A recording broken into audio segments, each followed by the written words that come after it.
Shalom Ubracha, nous nous retrouvons avec la 5e Mishnah du 11e Pérec. La Mishnah nous enseigne le cas d'une femme Kohen, une Kohenette, qui a accouché, et au même moment, il y avait aussi sa servante, qui est la servante donc d'un Kohen, qui a aussi accouché, et les enfants se sont mélangés. On ne sait pas qui est Kohen et qui est le fils de la servante du Kohen.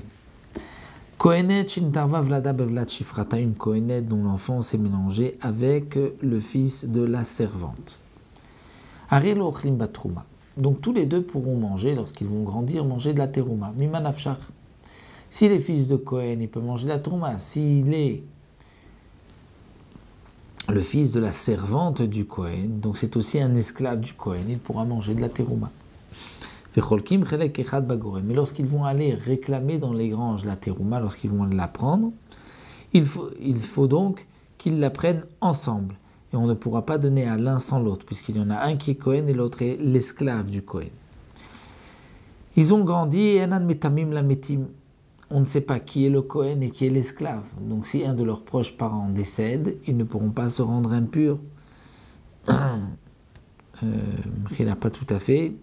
Il faut dire que si ce n'est pas un des proches parents, puisque c'est un des proches parents, mais manafshach, même le Kohen peut se rendre impur. Donc on va dire que si ce n'est pas un des proches parents, ils ne pourront pas se rendre impurs, parce qu'on ne sait pas lequel est le Kohen qui n'a pas le droit de se rendre impur et lequel est le fils de la servante qui a le droit de se rendre impur. De même, enosim nashim. Ils ne pourront pas se marier ni avec des kshérot, ni avec des psoulot.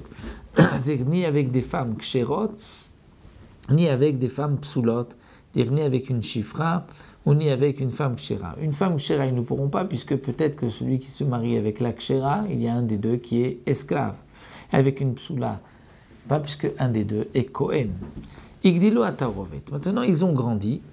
On ne sait toujours pas qui est le Kohen et qui est l'esclave du Kohen, le fils de la servante. Alors, shicheruzedze, ils vont se libérer mutuellement et dire si c'est toi l'esclave, je te libère. Si c'est moi l'esclave, tu me libères. Et ainsi, comme Tosfot Yom Tov nous explique au nom de la Gemara, d'une certaine manière, on les oblige à se libérer mutuellement afin qu'ils puissent se marier. Puisque tant qu'on ne sait pas, ils ne peuvent pas se marier, puisqu'il y a un doute. Il y a un doute, est-ce qu'il est esclave, est-ce qu'il est Kohen, et celle qui est permise à l'esclave n'est pas permise au Kohen. Et celle qui est permise au Kohen, pas permise à l'esclave. L'esclave ne peut se marier qu'avec une chifra kénaanite. Lorsqu'ils sont libérés, donc maintenant nous en avons un qui est Kohen, et l'autre qui prend le statut donc, de Israël, puisqu'il est converti en étant libéré. Alors, nosim nashim rot la keuna, la chumra, ils ne pourront se marier qu'avec des femmes qui sont permises à un Kohen. Donc une groucha divorcée qui n'est pas permise à un Kohen ne pourra pas se marier, puisque peut-être que l'un des deux, nous savons l'un des deux est Kohen, donc peut-être que c'est lui qui épouse la divorcée.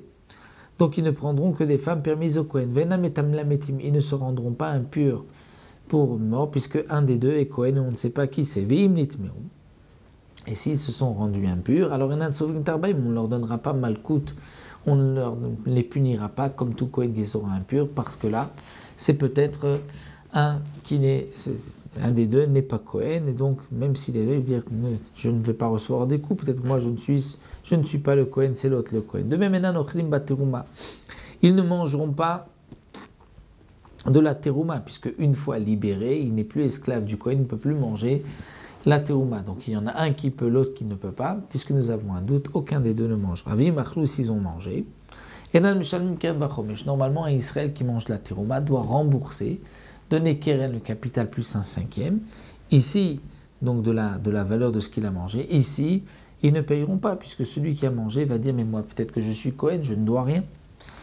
Ils ne pourront pas aller dans les granges et recevoir de la terouma, mais s'ils ont reçu la terouma, ils pourront vendre de la terouma. C'est de quelle terouma? De leur propre terouma. S'ils ont de la récolte, ils devront prélever la terouma. Ils ne pourront pas eux manger, puisqu'il y en a un qui est Kohen, l'autre n'est pas Kohen. Donc chacun d'entre eux a un doute, peut-être qu'il n'est pas Kohen, il ne peut pas manger de la terouma, mais il pourra vendre la terouma à Kohen, Vadamim Shem, et l'argent restera à eux. Donc à chacun, bien sûr, il gardera l'argent de sa terouma, puisqu'il va dire peut-être que je suis Kohen. Donc bien sûr, ils ne pourront pas recevoir des korbanot, même les pots des korbanot, puisqu'on va dire à l'un, peut-être que tu n'es pas Kohen, apporte une preuve que tu es Kohen et tu recevras les pots. De même, on ne leur donnera pas des korbanot pour les sacrifier, puisqu'on ne sait pas lequel des deux n'est pas Kohen. Mais si ils ont, comme dit le Barthénora, un premier-né, un Bechor, on ne pourra pas leur reprendre, leur dire vous n'êtes pas Kohen, donnez un Kohen, peut-être que c'est un Kohen. Bien sûr, ils ne pourront pas le sacrifier, ils ne pourront pas le manger, mais ils pourront attendre qu'ils aient un défaut, que la bête ait un défaut, et ensuite l'égorger, la manger, comme si c'était un Kohen.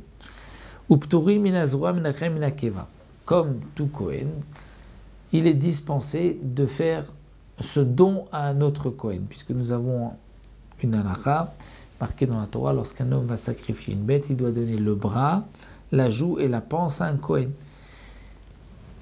Puisqu'il y a là un safek sur chacun d'entre eux, donc chacun dira, mais moi je suis Kohen, donc je n'ai pas besoin de donner le bras, la joue et la panse. Et s'il a un premier-né, son premier-né va paître jusqu'à ce qu'il ait un défaut, et ensuite il le mangera lui, puisque ce n'est pas un korban, donc il n'a pas d'interdiction, il a eu un défaut, il pourra le manger, il va dire maximum, si je suis Kohen, c'est à moi, si je ne suis pas Kohen, bien je le garde, apportez-moi une preuve que je ne suis pas Kohen. Mais on leur donnera à tous les deux toutes les chumrot d'un Israël, les chumrot d'un Kohen. C'est quoi les chumrot d'un Israël, les chumrot d'un Kohen?